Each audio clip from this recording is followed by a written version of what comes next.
Pinirmahan na ng Save the Coconut Industry Movement ang unity statement na layong puksain ang pagdami ng kokolisap. Pero panawagan ngayon ng grupo, ihinto muna ng pamahalaan ang paggamit ng synthetic insecticide.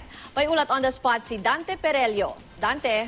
Yes, Ruth, nilagdaan na nga sa isang press conference ngayong umaga ng mga miyembro ng Save the Coconut Industry Movement na kinabibilangan ng mga magsasaka, scientists, academics, coconut processors, beekeepers, consumers at stakeholders ang isang unity statement para labanan ng pagdami ng coconut scale insect o kokolisap at paggamit ng mga nakalalasong insecticide. Umabot na raw kasi sa 3.1 million hectares ng coconut farm at 3.5 million coconut farmers ang apektado. May inilaan naman raw na budget ang pamahalaan na 750 million pesos para sugpuin ang peste sa pamamagitan ng pagtuturok ng insecticide sa mga apektadong puno ng nyog.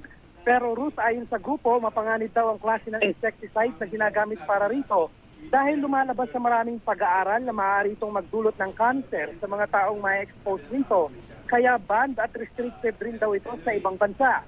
Kapag na-inisyulan daw ang puno ng nyog ng insecticide na ito, hindi na pwedeng kainin ang bunga nito sa loob ng ilang taon. Kaya tanging sa kopra na lang ang pakinabang rito at lalo raw mawawalan ng kita ang mga coconut farmers. Broad spectrum rin daw ang insecticide na ito kaya pati ang ibang mga kulisap tulad ng bubuyog na nagdadala ng mga pollen para mamunga ang mga food crops ay mamamatay. May nadiscover raw na kulisap na kumakain sa coconut scale insect na pwedeng paramihin para masugpo ito.